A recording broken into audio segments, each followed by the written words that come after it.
Kisah asal-usul Cirebon dapat ditemukan dalam historiografi tradisional yang ditulis dalam bentuk manuskrip yang ditulis pada abad ke-18 dan ke-19. Naskah-naskah tersebut dapat dijadikan pegangan sementara sehingga sumber primer ditemukan. Di antara naskah-naskah yang memuat sejarah awal Cirebon adalah Carita Purwaka Carubanagari, Babat Cirebon, Sejarah Kasultanan Cirebon, Babat Walang Sungsang, dan lain-lain.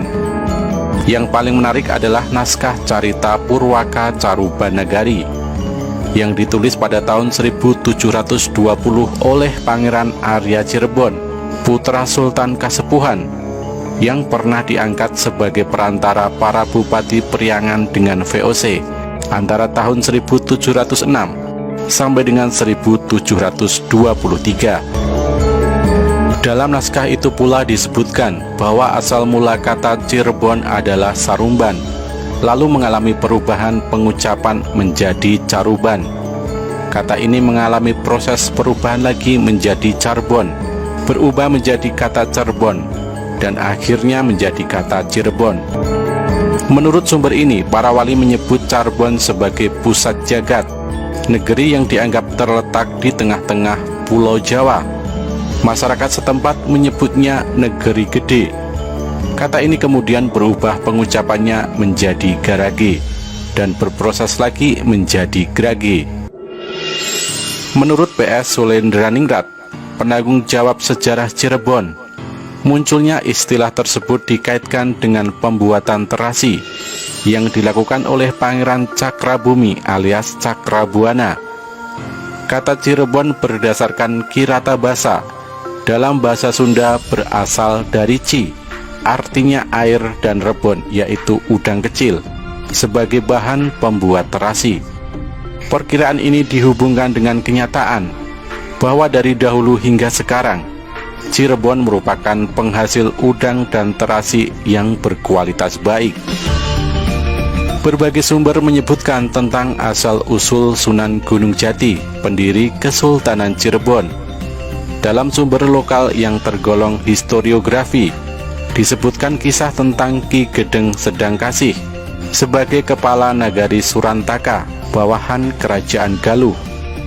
Ki Gedeng Sedangkasih, adik Raja Galuh Prabu Anggalarang, memiliki putri bernama Nyai Ambetkasih. Putrinya ini dinikahkan dengan Raden Pamanahrasa, putra dari Prabu Anggalarang. Karena Raden Pamanahrasa memenangkan sayembara, lalu menikahi putri Ki Gedeng Tapa yang bernama Nyai Subanglarang dari Nagari Singapura, tetangga Nagari Surantaka. Dari perkawinan tersebut lahirlah 3 orang anak, yaitu Raden Walang Sungsang, Nyai Larasantang, dan Raja Sangara. Setelah ibunya meninggal, Raden Walang Sungsang serta Nyai Larasantang meninggalkan keraton dan tinggal di rumah pendeta Buddha Ki Gedeng Danuwarsih. Putri Ki Gedeng Danuwarsih yang bernama Nyai Indang Gelis dinikahi Raden Walang Sungsang serta berguru agama Islam kepada Syekh Datuk Kahfi. Raden Walang Sungsang diberi nama baru yaitu Ki Samadullah, dan kelak sepulang dari Tanah Suci diganti nama menjadi Haji Abdullah Iman. Atas anjuran gurunya, Raden Walang Sungsang membuka daerah baru yang diberi nama Tegal Alang-alang atau Kebon Pesisir. Daerah Tegal Alang-alang berkembang dan banyak didatangi orang Sunda, Jawa, Arab, dan Cina, sehingga disebutlah daerah ini Caruban, artinya campuran. Bukan hanya etnis yang bercampur, tapi agama juga ikut bercampur. Atas saran gurunya, Raden Walang Sungsang pergi ke Tanah Suci bersama adiknya Nyai Larasantang. Di Tanah Suci inilah adiknya dinikahi Maulana Sultan Muhammad yang bergelar Syarif Abdullah, keturunan Bani Hasyim putra Nurul Alim. Nyai Larasantang berganti nama menjadi Syarifah Mudaim. Dari perkawinan ini lahirlah Syarif Hidayatullah yang kelak menjadi Sunan Gunung Jati. Dilihat dari genealogi, Syarif Hidayatullah yang nantinya menjadi salah seorang wali songo. Sesudah adiknya menikah, Ki Samadullah atau Abdullah Iman pulang ke Jawa. Setibanya di tanah air mendirikan Masjid Jalagrahan dan membuat rumah besar yang nantinya menjadi Keraton Pakungwati. Setelah Ki Danusela meninggal, Ki Samadullah diangkat menjadi Kuwu Caruban dan digelari Pangeran Cakrabuana. Pakuwuan ini ditingkatkan menjadi Nagari Caruban Larang.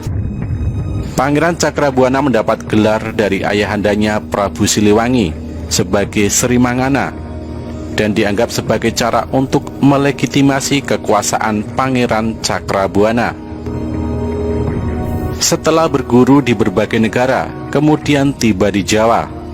Dengan persetujuan Sunan Ampel dan para wali lainnya, disarankan untuk menyebarkan agama Islam di Tatar Sunda. Syarif Hidayatullah pergi ke Caruban Larang dan bergabung dengan uwaknya, Pangeran Cakrabuana. Syarif Hidayatullah tiba di pelabuhan Muara Jati, kemudian terus ke desa Sembung Pasambangan, dekat Amparan Jati, dan mengajar agama Islam menggantikan Syekh Datuk Kahfi. Syekh Jati juga mengajar di Dukuh Babadan. Di sana ia menemukan jodohnya dengan Nyai Babadan Putri Ki Gedeng Babadan. Karena istrinya meninggal, Syekh Jati kemudian menikah lagi dengan Dewi Pakungwati, putri Pangeran Cakrabuana. Di samping menikahi Nyai Lara Baghdad, putri sahabat Syekh Datuk Kahfi. Syekh Jati kemudian pergi ke Banten untuk mengajarkan agama Islam di sana. Ternyata Bupati Kawunganten yang keturunan Pajajaran sangat tertarik, sehingga masuk Islam dan memberikan adiknya untuk diperistri. Dari perkawinan dengan Nyai Kawunganten, lahirlah Pangeran Sabakingkin, yang kelak dikenal sebagai Maulana Hasanuddin, pendiri Kerajaan Banten. Sementara itu, Pangeran Cakrabuana meminta Syekh Jati menggantikan kedudukannya, dan Syarif Hidayatullah pun kembali ke Caruban. Di Cirebon ia dinobatkan sebagai kepala nagari dan digelari Susuhunan Jati atau Sunan Jati atau Sunan Caruban atau Cerbon. Sejak tahun 1479 itulah Caruban Larang dari sebuah nagari mulai dikembangkan sebagai pusat kesultanan dan namanya diganti menjadi Cerbon. Pada awal abad ke-16, Cirebon dikenal sebagai kota perdagangan, terutama untuk komoditas beras dan hasil bumi yang diekspor ke Malaka. Seorang sejarawan Portugis, João de Barros, dalam tulisannya yang berjudul Da Asia bercerita tentang hal tersebut. Sumber lainnya yang memberikan Cirebon periode awal adalah Medes Pinto, yang pergi ke Banten untuk mengapalkan lada. Pada tahun 1596, rombongan pedagang Belanda di bawah pimpinan Cornelis de Houtman mendarat di Banten.